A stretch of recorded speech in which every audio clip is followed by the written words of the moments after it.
जय हिंद। आज हम लोग देखना है यहाँ पे अभ्यास प्रश्न, ठीक है ना। यानी हम लोग का बायोलॉजी का जो 4th चैप्टर था, आनुवंशिकता एवं जैव विकास था, उसका हम लोग का 4th चैप्टर का जो हम लोग का अभ्यास का प्रश्न था वो देखना है। हम लोग 5 को पढ़ा दिए पिछले वाले वीडियो में। आज हम लोग पढ़ रहे हैं 6 से लेकर यहाँ तक, हम लोग 6 से लेकर कहाँ तक पढ़ रहे हैं 9 तक। यानी 3 क्वेश्चन हम लोग के वीडियो आज की वीडियो में पढ़ रहे हैं और 3 बचा हुआ है, तो 3 कल के वीडियो में पढ़ के इस चैप्टर खत्म हो जाएगा, ठीक है ना। उसके बाद यहाँ पे देखेंगे सबसे फर्स्ट का क्वेश्चन यहाँ पे है कि समजात अंग एवं समरूप अंग को उदाहरण देकर समझाइए। यानी समजात अंग क्या होता है, समरूप अंग क्या होता है, इसको समझा देना है उदाहरण दे के प्लस डिफिनेशन, ठीक है ना। इसमें इसका सबसे पहले समजात अंग क्या होता है, ऐसे जीव जिसकी आधारभूत संरचना समान होती है, यानी उसकी बनावट जो होती है समान हो जाती है, लेकिन इसका तथा कार्य क्या होता है, भिन्न भिन्न कार्य अलग होता है, ठीक है ना। जैसे मेढक जो हो गया, हम लोग पक्षी हो गया, मनुष्य हो गया, कुत्ता हो गया। कैसे समझेंगे, जैसे हम लोग मनुष्य और कुत्ता में समझ रहे हैं। तो मनुष्य का होता है, मनुष्य का भी 2 हाथ होते हैं, 2 पैर होता है, और मनुष्य का क्या होता है 4 गो, इसका भी होता है अग्रपाद। अग्रपाद हम लोग को भी 4 गो, उसका भी 4 गो, ठीक है ना। यहाँ पे क्या हम लोग देख रहे हैं, ऐसे इसका जो कार्य क्या है भिन्न भिन्न है। कार्य क्या, हम लोग हाथ से क्या करते हैं, किसी चीज को उठाते हैं, किसी चीज को लेके जाते हैं, खाना खाते हैं, या कोई भी कार्य करते हैं हाथ से करते हैं। लेकिन कुत्ता के जो अग्रपाद होता है उसे क्या करता है, वो चलता है, ठीक है ना।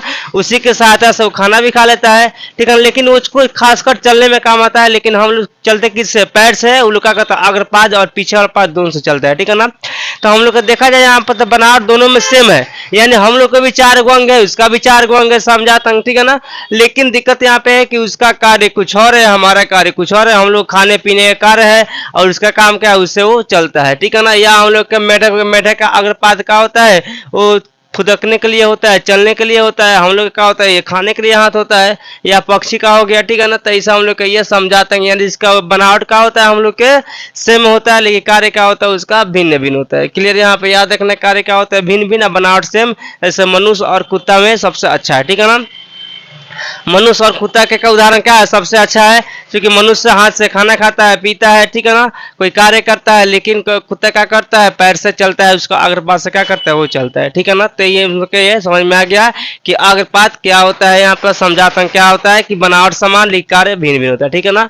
समरूप अंग क्या होता है, ऐसे अंग का एक समान कार्य हो लेकिन आधारभूत संरचना भिन्न भिन्न हो, मतलब कि कार्य एक जैसा हो लेकिन संरचना क्या है, भिन्न भिन्न। जैसे हम लोग कहा गया यहाँ पे कीट के पंख, यानी छोटे छोटे कीट के पंख, और तथा यहाँ पक्षी के पंख। पंख तो दोनों है, उसका कार्य दोनों का कार्य एक ही होता है, लेकिन बनावट क्या है उसका अलग अलग है। क्यों अलग अलग है, यहाँ पे क्योंकि कीट का क्या होता है, पंख छोटा होता है, पक्षी का होता है बड़ा होता है, लेकिन दोनों कार्य का होता है उड़ना, दोनों उससे क्या करता है उड़ता है सब, ठीक है ना। तो वही हम लोग के यहाँ पे कीट के पंख तथा पक्षी के पंख का, ठीक है ना, ये हम लोग का हो गया, हम लोग का समरूप अंग गया। मतलब इसका जो हम लोग का बनावट जो है वो अलग अलग है, लेकिन इसका जो कार्य है वो एक समान है। और इसमें इसका सिर्फ उल्टा है। उल्टा इसमें ये है कि इनका क्या होता है, संरचना समान होती है, कार्य अलग अलग होती है, ठीक है ना। तो दोनों हम लोग को समझ में आ गया। नेक्स्ट हम लोग कुत्ते की खाल का प्रभावी रंग ज्ञात करने के लिए उद्देश्य से एक प्रोजेक्ट बनाइए। एक प्रोजेक्ट ऐसे यहाँ पे कुत्ते के खाल का यहाँ पे डबल बी,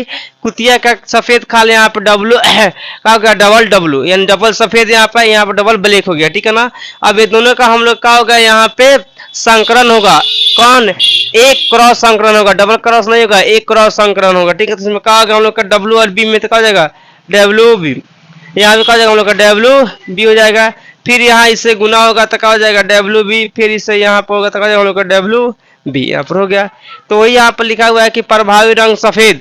इसमें कौन प्रभाव डाल रहा है, तो प्रभावी रंग कैसा सफेद है, अप्रभावी रंग कैसा हम लोग के काला है, ठीक है ना। यहाँ पे वो काला है और सफेद है, प्रभावी रंग याद रखना, यहाँ पर सफेद, काला रंग कौन सा हम लोग का है अप्रभावी, यानी अप्रभावी काला और प्रभावी सफेद। क्लियर, यहाँ पे ये फर्स्ट पीढ़ी में ऐसा इसका विभेद कर सकते हैं हम लोग, ठीक है। नेक्स्ट हम लोग विकासशील संबंध स्थापित करने में जीवाश्म का क्या महत्व है, तो इसका फर्स्ट यहाँ पे कि पृथ्वी के सतह से निकट वाले जीवाश्मी गहरे स्तर पर पाए जाने वाले जीवाश्मों की अपेक्षा नए हैं। यानी जो अपेक्षा इसमें यह है कि जो जितना ऊपर मतलब के जीवाश्म है उतना ही उत्तम है, जो जितना नीचे है, ठीक है ना, उसके अपेक्षा क्या होता है ऊपर वाला अच्छा होता है, नया होता है, ठीक है। सेकंड यहाँ पे फॉर्सिंग डेटिंग विधि से, यानी एक विधि है जिसे बोलते हैं फॉर्सिंग डेटिंग। तो फॉर्सिंग डेटिंग विधि से भी जीवाश्म का समय का निर्धारण किया जाता है तथा जीव के समय का काल पता, मतलब कि ये जीवाश्म कब का है, ये जीव कब मरा हुआ है, इससे जीवाश्म कितना दिन पहले तैयार हुआ है, इसको जानकारी प्राप्त करने के लिए, इसको हम लोग ज्ञात करने के लिए कौन सा हम लोग के यहाँ पे फॉसिल डेटिंग विधि से भी इसको हम लोग ज्ञात कर सकते हैं, ठीक है ना, कि कौन सा जीवाश्म उत्तम है, कौन सा ज्यादा दिन का है, कौन सा कम दिन का है। क्लियर है यहाँ पे। नेक्स्ट हम लोग का जीवाश्म यानी आर्टियोपटेरिक्स, ठीक है ना, पटेरिक्स आर्टियोपटेरिक्स दो विभिन्न प्रकार के स्पीशीज के बीच एक कड़ी दर्शाते हैं, यानी जो यहाँ पे ये है आर्टियोपटेरिक्स, ये क्या होता है कि दो स्पेसीज के बीच के क्या होता है, विभिन्नता है दर्शाता है, ठीक है ना, इसको याद रखना। नेक्स्ट आप जीवाश्मों से जीवों और उनके पूर्वजों के बीच विकासीय विशेषकों को स्थापित करने में सहायता करता है, ठीक है, सही बात है। जीवाश्म से ही था लगता है कि उनके पूर्वज और अभी के जनरेशन में कैसा डिफरेंस है, ये हम लोग के जीवाश्म से ही था लगता है, ठीक है।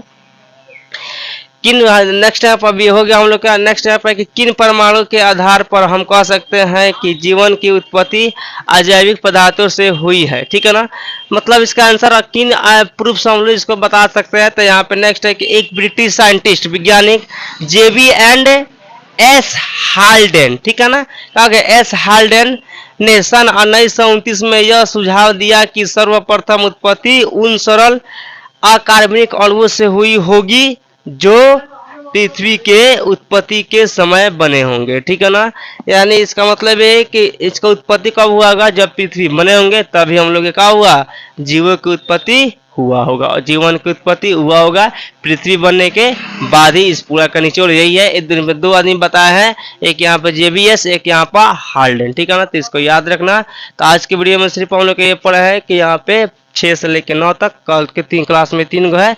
तब तक आज के लिए क्लास जय हिंद।